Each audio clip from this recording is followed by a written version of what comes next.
Apa kesakut tidak? Saya Pak Jackson sebentar. Ayo, masuk. Ayo, belum Pak.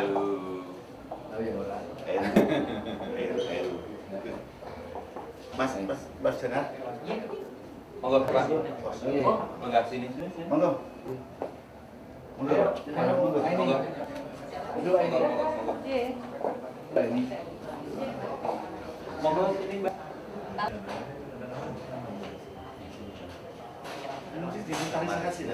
Mas Ahmad.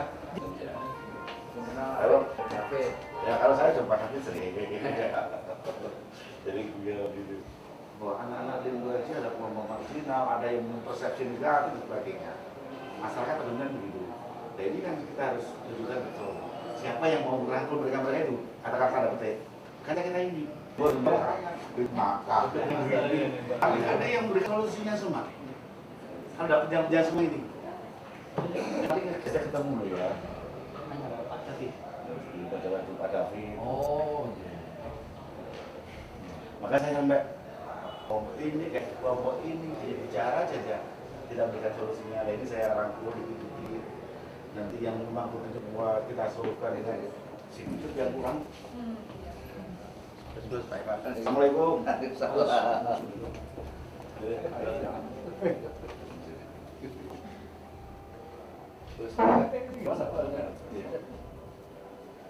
Udah lama loh ini ngomongin Christmas Gate sekarang. Oh, Gus. Gini. Sehat gitu. Sehat, alhamdulillah. Pertama ya. Di Jombang ya. Iya. Tapi perginya Pak Jokowi ya. tempatnya kecil gitu ya. Terus ini ya. sama Gus Wipul iya di Jombang. Itu kira pandangan itu apa MOU 1000 mata sama Arsino. Sehat tuh. Sehatnya gua. Bener. Ini umurnya ini. Dimasukkan. Saya itu habis ini jatah 12 Wah, ganti. berkaca semua.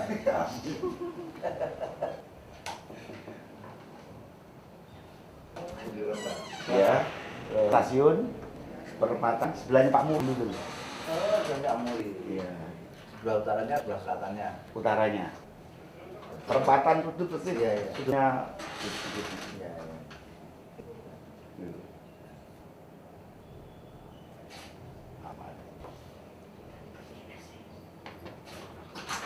Itu satu kelas di SL.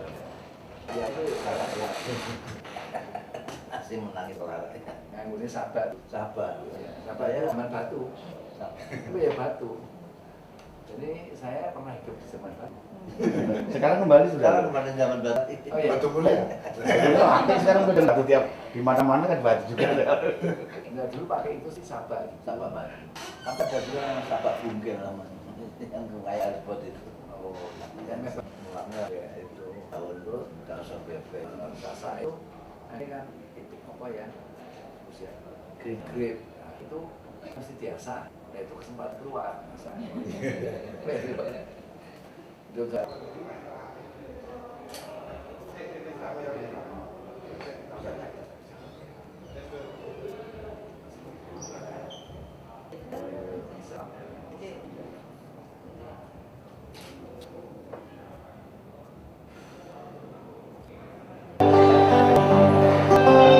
Selamat datang di Jalur Besar menjadi Indonesia yang beragama dan berbudaya.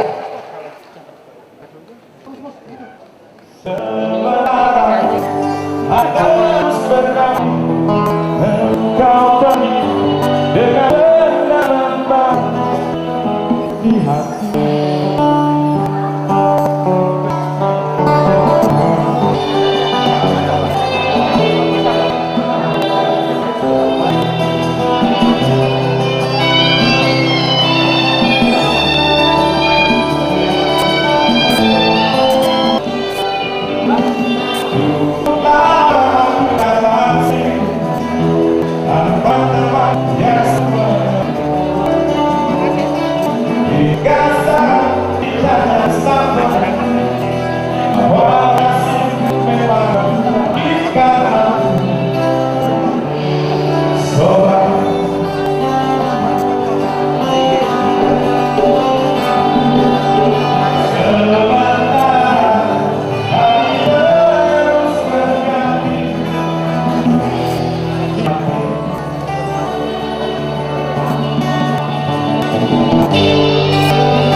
orang Indonesia yang beragama dan berbudaya.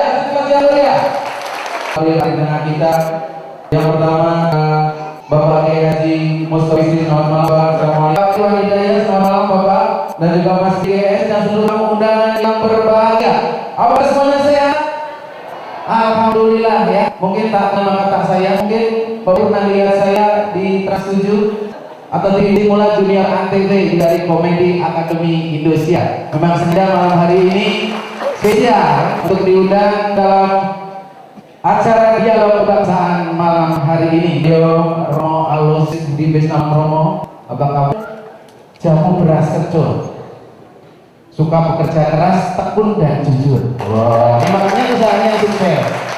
Lain dengan beliau Romo Aloysius, ini kalau jamu punir asap, tekun berpikir apapun dilakukan penuh semangat. Wah, lain beliau dengan Bapak Kiai Haji Mustofa Bisri. Kalau beliau ini cabai kuyang, beliau ini cara berpikirnya penuh kasih sayang. Wah, tepuk tangan. Dan Sardu juga cabai kuyang. Ini kumpulannya cabai-cabean bikin kuyang. Oke, yang pasti sebenarnya malam hari ini kita mau undang artis kemarin dari panitia, undang kalau Sardu kalau bisa untuk dialog kebangsaan ada artis. Kemarin saya sudah hubungi Agnes Monica Bapak untuk malam hari ini. Agnes untuk dialog kebangsaan bisa hadir. Bisa Mas Sardu? Sore ini tadi ngebel, mohon maaf Mas Sardu tolong sampaikan semuanya, saya tidak bisa datang, cari kumbane akeh makan Bu. Tapi tidak apa-apa, yang pasti kita senang. Semoga acara malam hari ini penuh keceriaan, penuh kebahagiaan dan membawa manfaat bagi kita semua. Dan mungkin untuk mengawali persamaan kita, sebelumnya mari kita menyanyikan lagu kebangsaan.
Ya, sudah memberi kesempatan saya untuk bergabung dalam suasana yang sangat bahagia ini. Mungkin cocok sekali walaupun nama saya Sardu, ya Pak Ibu, walaupun jelek-jelek ini nasionalisme saya juga tinggi Bu. Saya 350 tahun membuat negara sengsara. Itu yang pertama. Yang kedua, kenapa saya membenci Belanda?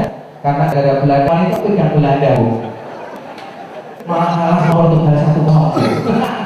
Enggak, yang paling terbesar Garuda adalah PSI number 1 ya. Dan selanjutnya kita akan mendengarkan kepada beliau Bapak Heru Supriyono, dipersilakan.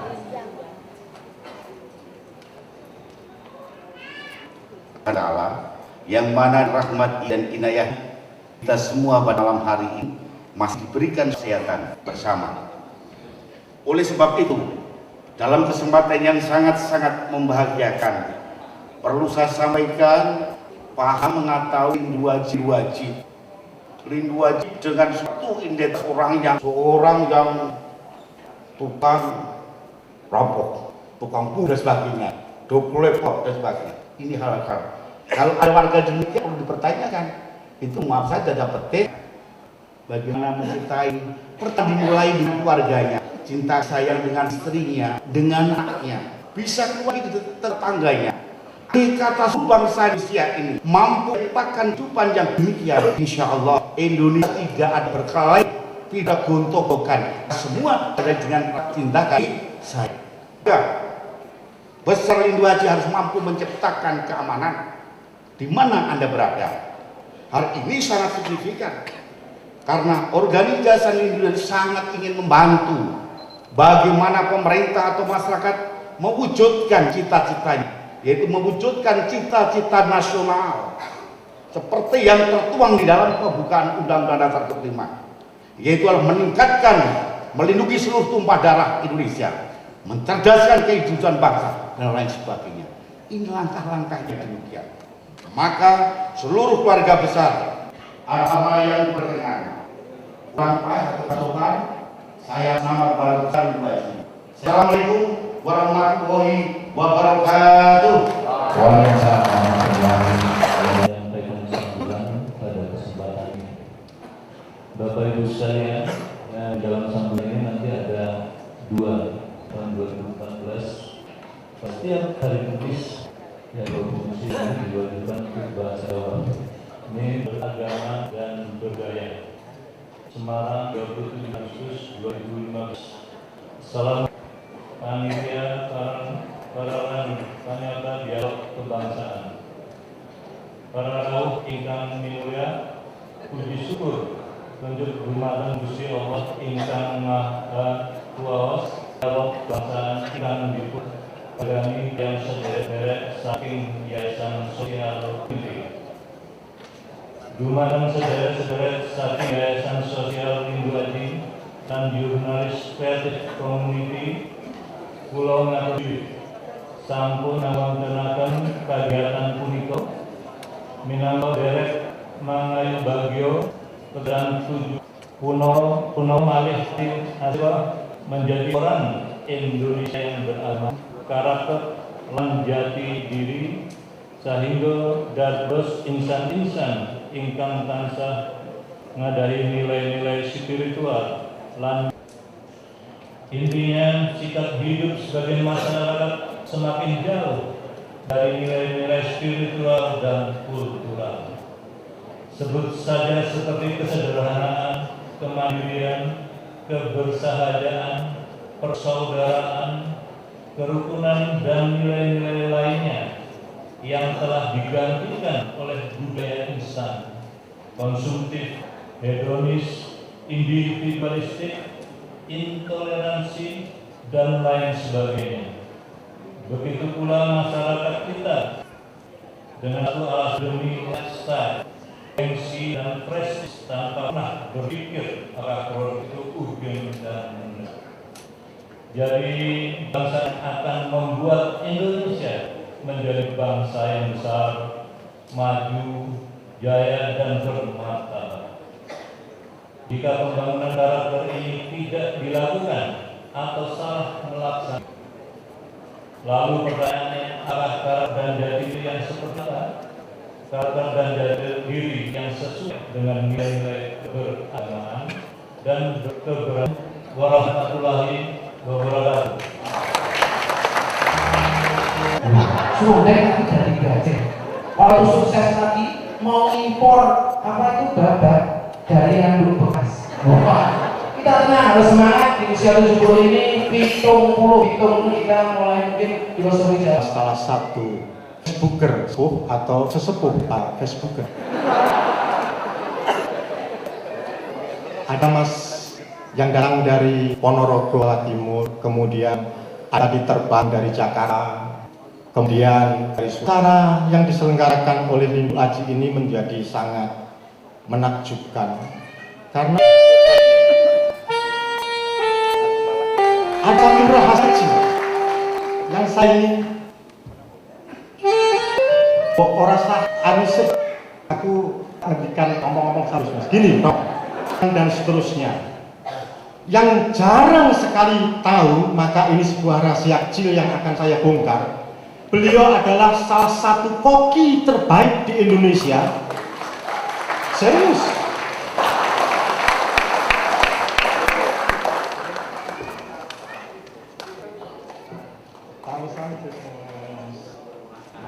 Oh boleh. Saya tidak mungkin berani melarang panjenengan. Aku merindukanmu, oh Muhammadku, sajak Al-Mustafa Bisri. Sepanjang jalan Lihat wajah-wajah yang kalah, menatap mataku yang tak berdaya. Tangan-tangan perkasa terus mempermainkan kelemahan. Air mataku pun mengalir mengikuti panjang jalan, mencari-cari tangan lembut wibawa. Dada tipis papan, terus ku dengar suara serutan derita mengiris berkepanjangan.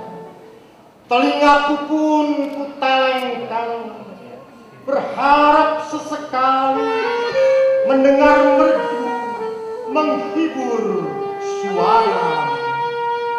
Milik bumi meretas harapan.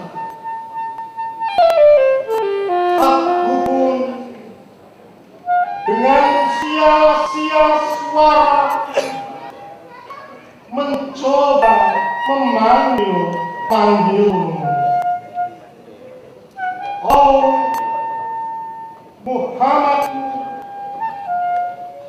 oh di mana-mana sesama saudara, aku merindukanmu, oh Muhammadku. Sekian banyak Abu Jahal, Abu Lahab menipu. Oh Muhammadku, salawat dan salam bagimu. Bagaimana melawan gelombang kebodohan dan kecongkaan yang telah terdayakan? Bagaimana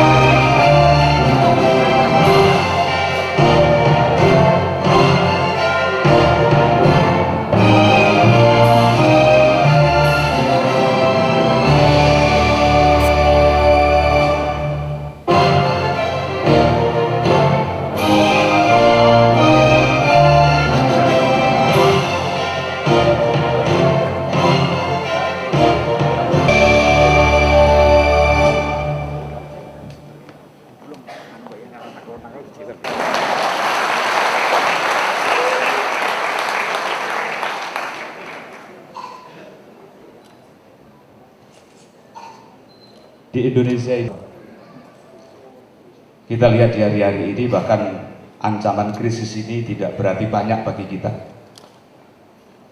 Menteri Keuangan kita berjanji dengan sangat spiritual.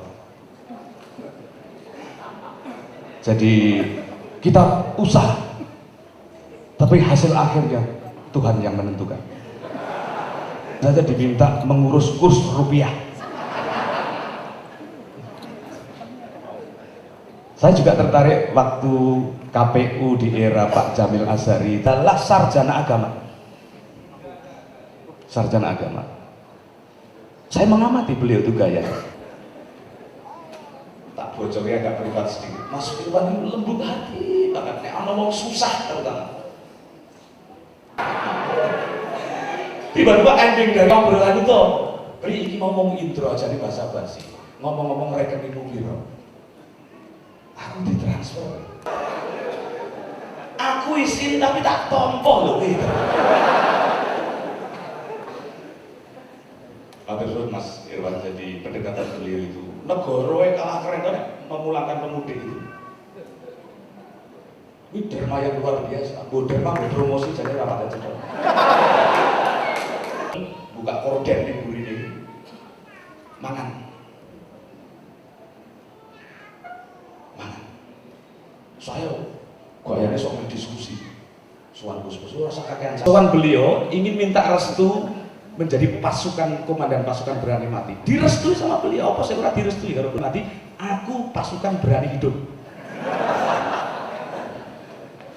Karena uripku luwih hebat, aku kudu bayar listrik. Rama Petrus, iki gak kenal rawani gak saya. Kita urut saja, Mas Irwan, monggo kita butuh sesanti Mas Irwan. Terus ngomong sak, omong-omong. Wong sugih ini iduwe di rumah oke. Ya, tepuk tangan untuk Mas Irwan.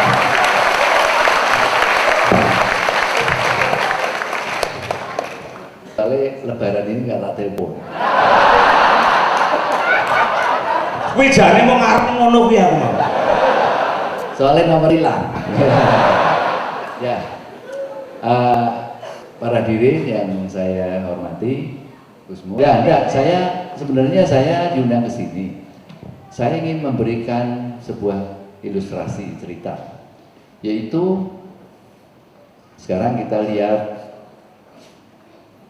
teh, ya kan ada teh sosro toh, bisa jadi industri yang besar. Kemudian kalau kita lihat Kalbe Farma yang tahun 60 itu cuma di garasi bisa menjadi hebat luar biasa. Market cap-nya 67 triliun. Ya kalau sudah muncul saya kan gak enak mesti sendiri. Tapi Anda kan minum tolak angin semua pasti minum tolak angin. Ada yang baru tolak linu. Yang baru adik tolak angin adine. Gue coba pelesake dadi tolak lindu kuwi lho. Oke ini lindu haji itu.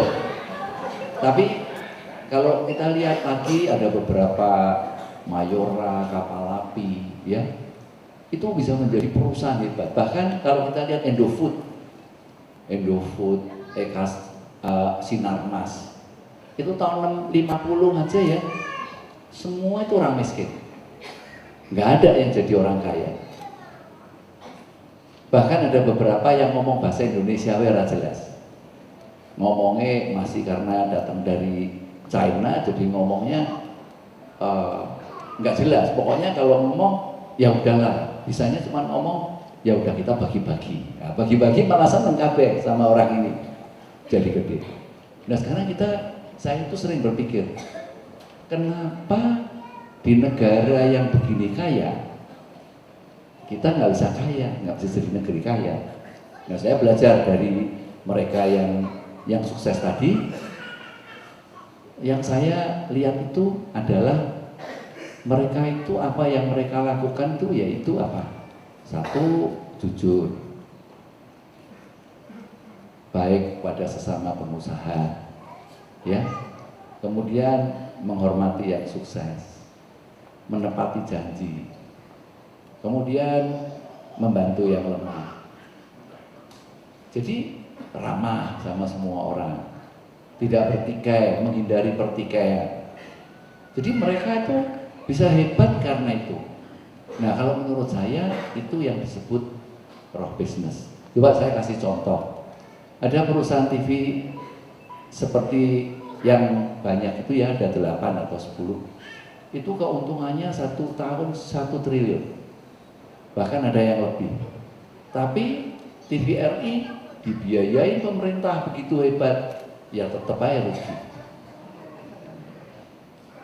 Jadi apa-apa yang sebenarnya kalau kita lihat contohnya ya, itu ada, saya ini kan pengusaha. Kalau pengusaha itu kalau membuat produk pertama bisa rugi, dari 10 yang berhasil 2. Tapi kalau sudah berhasil, harga jualnya 2.500 ya, kayak tolak angin, modalnya 1.800, jadi untungnya 700. Tapi kalau pemerintah itu kan sebenarnya penguasa. Nah, bagaimana penguasa nggak bisa dapat uang? Kalau nggak ada duit, orang pinter jadi bodoh semua kelihatan. Tapi nanti kalau banyak duitnya, ya itu orang bodoh kelihatan pinter-pinter gitu. Nah itu kan kenyataan ya. Maka itu sebenarnya yang harus dilakukan yaitu kita ini sebagai pengusaha harus membantu pemerintah. Yaitu apa? Kalau saya tahu bahwa saya harus berpartisipasi.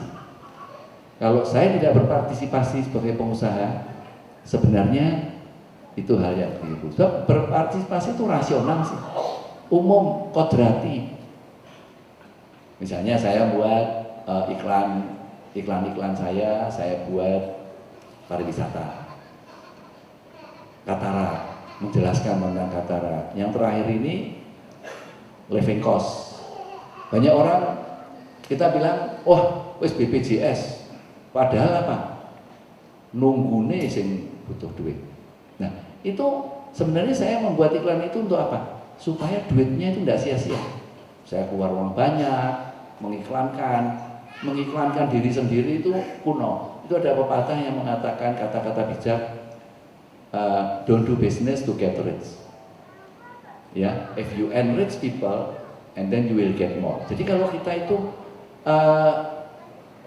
berbisnis supaya kaya, itu kita nggak ada. Yang bisa kita lakukan apa? Membuat orang kaya dan kita jadi kaya. Nah, itu yang dilakukan oleh para pengusaha sehingga roh bisnisnya itu yang menjadi utama. Nah, kalau pemerintah ini sebenarnya kan penguasa ya, sales is profit. Jadi misalnya pajak kan nggak ada biaya produksi, nggak impor bahan, nggak apa-apa, pajak restoran. Maka itu kalau roh bisnis itu bisa diterapin di negeri ini, yaitu yang menguasai seluruh jiwa raga kita, saya rasa negeri ini bisa jadi hebat. Juga kalau seperti ini yang panjangkan Lindu Aji ya. Nah, kalau Lindu Aji itu semua orangnya itu punya roh bisnis, baik, menghormati orang lain, tidak bertikai, ya, kemudian membantu yang lemah, menghormati yang kaya, ya, membalas kejahatan dengan ya sudahlah, didoain. Saya nggak tahu itu ada nggak di anunya Lindu Aji. Kayak ngantemi aku, tak doano itu ada nggak? Saya nggak tahu. Apa keroyokan, terus bales. Lho iki ngantemi wong siji tak ngantemi wong keroyok, ora mesti wani mbek Lindu Aji. Nah, kalau Lindu Aji itu dicintai, saya yakin satu hari dia akan jadi partai. Terus nanti Mas Ikhwan, Mas Heru besok jadi presiden dan wakil presiden. Loh ya, kita tidak tahu nasibnya orang. Tapi nomor satu bagi saya, roh bisnis itu harus diterapin di negeri. Sebab kalau kita cuma ngomong bertikai, menjelekan yang lain, dan kalau nanti negeri ini, kalau kita pinter ya, kita dapat uang banyak, saya rasa nggak sampai orang itu berantem. Berantem itu karena nggak no duitnya, compaan camping, oke sing miskin. Ya itu yang saya katakan. Maka itu saya berharap supaya roh bisnis itu ada di setiap hati, di setiap akal budi kita. Dan ada beberapa hal yang memang perlu dirubah, Gusmus. Misalnya bukan dirubah, menyempurnakan. Misalnya ini ya contoh. Kita yang paling berantem, yang paling berat itu apa? Kepercayaan. Nah, kepercayaan itu paling sulit. Kalau wes berantem, nggak harus di hati gitu, nggak hilang-hilang. Terus yang kita perdebatkan juga kadang-kadang, oh ini kepercayaan. Maka itu mungkin sila yang pertama ditambahin gini Gus. Ini ide saya aja. Jadi kalau salah mungkin ya sudah, wong ini zaman keterbukaan. Jadi mencintai Tuhan yang Maha Esa dalam diri sesama. Itu ide saya. Supaya tidak tafsir lagi, orang lihat sila pertama mencintai Tuhan yang Maha Esa dalam diri sesama. Jadi orang tahu, oh nek ngantemi wong tidak mencintai Tuhan.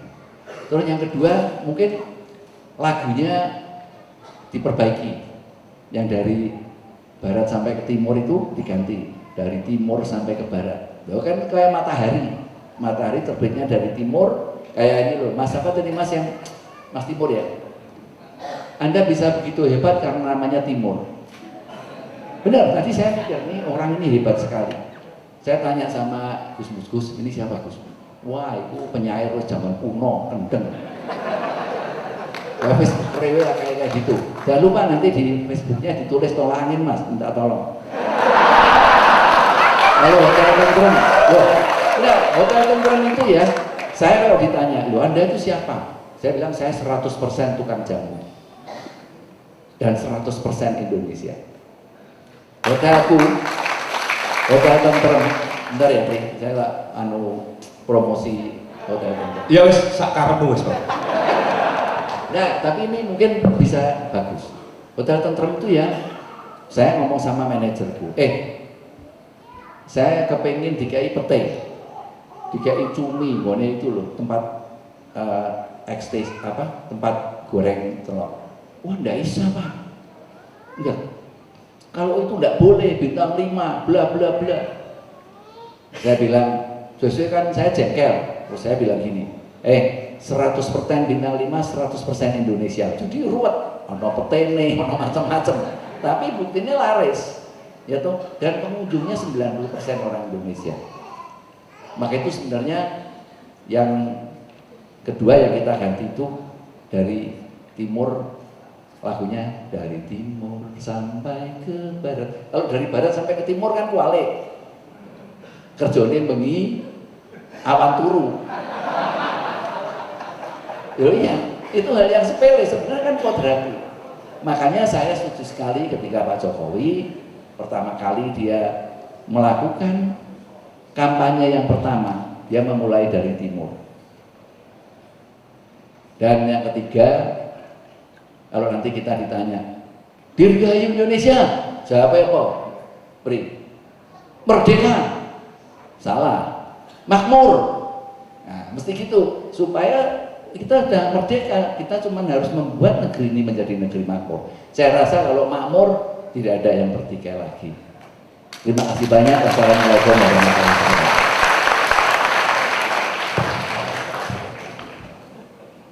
Iya, Mas Irwan itu saya terkenang beliau memiliki satu credo namanya The Art of Peace. Situ muncul itu sering bermasalah secara hukum, tapi beliau selalu berdamai dengan cara Pri, urip ki menang sidik kalah sidik. Ya Mas ya. Nah, ciri-ciri wong rada setengah. Irwan iki ora sensitif. Ki sugih tapi ora nggo kaos kaki. Aku sing kere wae nganggo.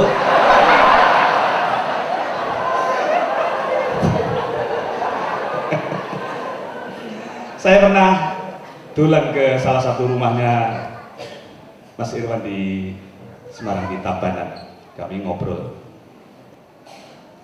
Saya tiba-tiba minta kertas untuk mencatat statement beliau. Rumah ini gede ke terminal. Temu identifikasi rumah saya. Omahku ki cilik, omah cilik kan gregetno. Agak aku mlebu wis metu meneh. Ini omah kok ora serius ini. Aku ora ngerti bojoku ki meteng ini. Tapi ada satu yang menakjubkan bagi saya atas Mas Irwan yang wong sugih ngomong, aku njaluk kertas iki ora ono, sak omah ora ono. Saya masih ingat gerengan beliau iki piye ta aku sugih kertas ora duwe. Ada banyak. Bapak Pendeta, monggo nek iki aku secekak aos awak iki. Ketoke galak ya itu.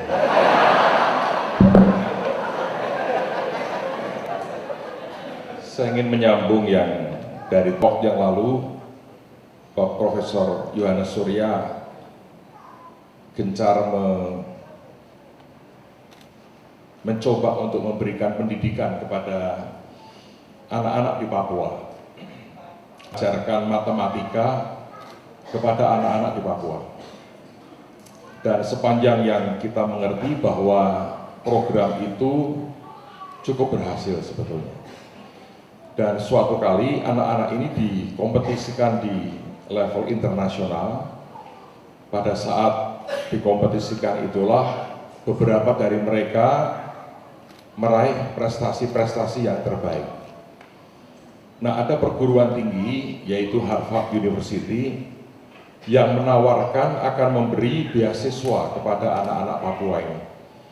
Hanya mereka minta syarat supaya tidak di atas 18 usianya.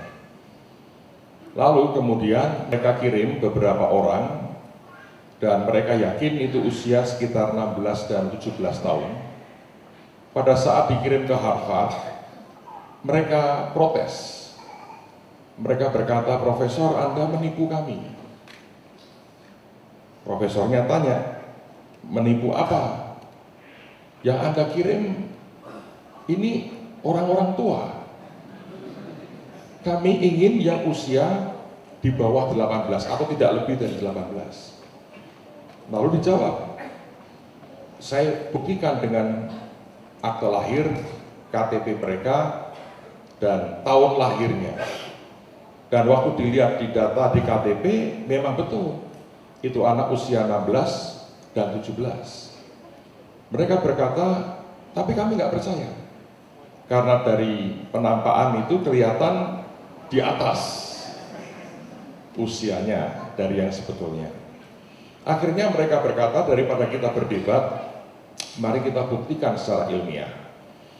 Dan mereka berkata, kita bisa mentes akan usia tulang manusia, dan itu tidak bisa ditipu. Usianya akan berapa tulang itu, yaitulah usianya dia. Dari pihak Profesor Yohanes berkata, "Oh ya silahkan, karena memang saya tidak menipu Anda." Pada waktu itu dites, mereka mendapati usia tulang anak-anak ini sekitar 47 tahun. Peristiwa ini mungkin tidak banyak dipublish di luar, tapi itu yang terjadi sebetulnya. Lalu beberapa orang tergelincir